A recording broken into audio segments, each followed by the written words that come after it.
हम्म, GST में ज्यादातर आदेश यानी सभी आदेश ऑनलाइन होते हैं। और जो ऑनलाइन आदेश होते हैं वो व्यापारी को पोर्टल के माध्यम से, मैसेज के माध्यम से या ईमेल के माध्यम से सूचित किए जाते हैं।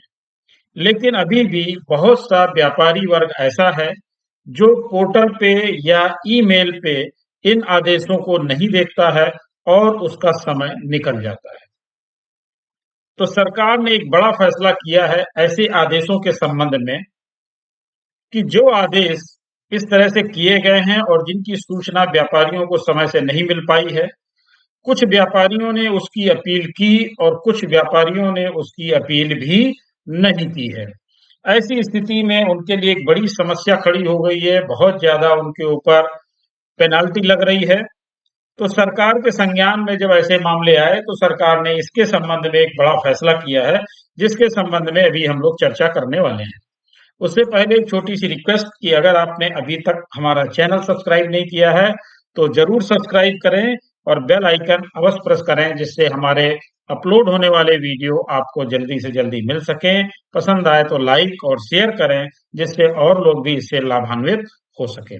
तो आइए देखते हैं कि ये किस तरह के आदेश हैं और इसके संबंध में सरकार ने क्या कदम उठाया है। Amendment to Section 62 of CGST Act 2017 to extend timelines under subsection 2 thereof and one-time amnesty for past cases। तो इस तरह के जो पुराने केसेज हैं उसके संबंध में सेक्शन 62 में अमेंडमेंट किया जाएगा और उसी के माध्यम से सरकार इस एमनेस्टी को लाएगी और उसी के माध्यम से आपको ये लाभ मिलने वाला है। मैं पहले ही बता दूं कि इसमें दो तरह की स्कीमें हैं। एक स्कीम उन लोगों के लिए है जिनके पुराने केसेस हैं और एक स्कीम उन लोगों के लिए है जो आगे आने वाले समय में अगर इस तरह के आदेश होते हैं तो उनको क्या रिलीफ मिलने वाली है। तो दो तरह के केस हैं, पुराने केसों में क्या रिलीफ है और नए केसों में क्या रिलीफ है, ये आगे देखते हैं। As per subsection 2 of section 62 of CGST Act 2017, the best judgment assessment order issued under subsection 1 of the said section is deemed to be withdrawn। यानी सेक्शन में अमेंडमेंट करके ऐसे आदेशों को वापस लिया जाएगा if the relevant return is filed within 30 days of service of the said assessment order। अभी तक क्या है कि अगर आपके खिलाफ कोई आदेश हो गया है, यानी ये बात हो रही है बेस्ट जजमेंट की, तो आदेश हो गया है उसके 30 दिन के अंदर अगर आपने अपना रेलेवेंट रिटर्न फाइल कर दिया है तो ये आदेश ऑटोमेटिक विड्रॉ हो जाता है। अब ये थी स्थिति अभी तक की। अब काउंसिल ने उसमें क्या चेंज किया वो देखते हैं और उसके बाद ये देखते हैं कि पुराने केसेस में वो क्या करने वाले हैं।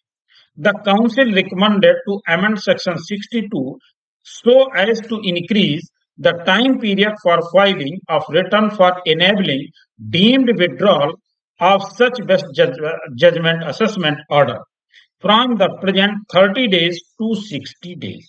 जो अभी 30 दिन का समय मिलता था उसको अब बढ़ाकर किया जा रहा है 60 दिन।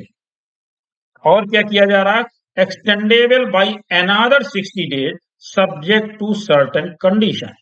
यानी कुछ कंडीशंस में उसको 60 दिन के लिए और बढ़ाया जा सकता है। तो ये ध्यान रखिए कि अभी जो आप रिटर्न फाइल नहीं कर पाते थे नॉन रिटर्न फाइलिंग की वजह से, अगर आपको कोई नोटिस दिया जाता था और उसके खिलाफ जजमेंट हो जाता था, ऑर्डर पास हो जाता था, तो उस ऑर्डर पास होने के 30 दिन के अंदर अगर आप अपना रिटर्न फाइल कर देते थे तो वो ऑर्डर ऑटोमेटिकली विड्रॉल हो जाता था। लेकिन अब बहुत सारे केसेज ऐसे हैं जिनको 6 महीने, साल भर, 1.5 साल, 2 साल भी हो गया है, लेकिन उन्होंने उनके ऑर्डर विड्रॉल नहीं हुए हैं या उन्होंने उसके बाद रिटर्न फाइल किए हैं और उसमें अपील में भी गए हैं।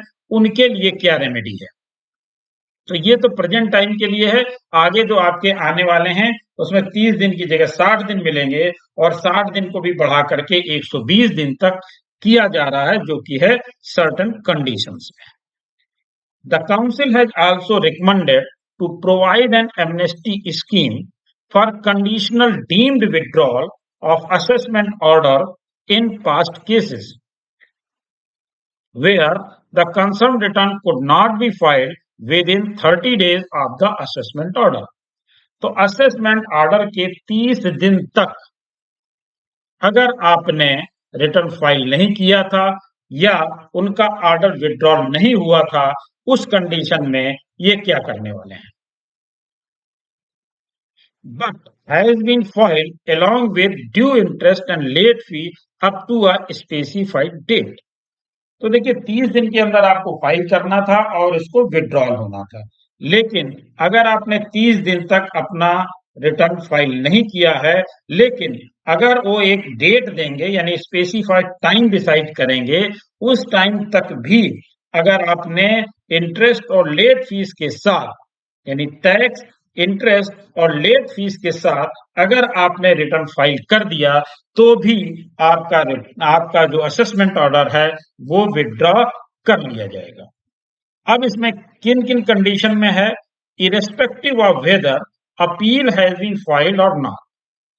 अगर आपका विड्रॉल नहीं हुआ है, उसकी आपने अपील फाइल की हो या अपील फाइल ना की हो, दोनों ही कंडीशन में आपको उसका लाभ मिलेगा, कि अगर आपने अपील फाइल कर दी है तो भी मिलेगा और अपील फाइल नहीं की है तो भी मिलेगा। आगे देखते हैं, अगेंस्ट द असेसमेंट ऑर्डर और whether the said appeal has been decided और नॉट। अगर आपने अपील फाइल कर भी दी है, तो अपील चाहे डिसाइड हुई हो और चाहे डिसाइड ना हुई हो, दोनों ही कंडीशन में आपको इस स्कीम का लाभ मिलेगा।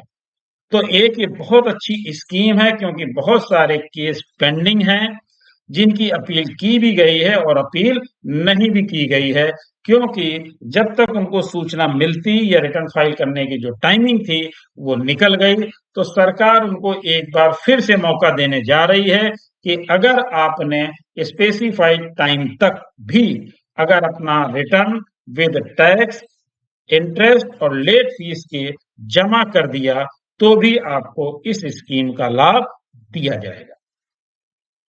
तो ये स्कीम आने वाली है, आप इसका फायदा उठा सकते हैं, बशर्ते कि अगर आपकी ऐसी कोई पेंडेंसी है तो उसको समय से दुरुस्त कर लें, क्योंकि सरकार ने यहाँ पर एक बात कही है स्पेसिफाइड टाइम की। तो वो स्पेसिफाइड टाइम क्या होगा, वो जब इसका कोई नोटिफिकेशन या सर्कुलर आएगा तभी पता चलेगा। तो आप अभी से प्रिपेयर हो जाइए। Thank you.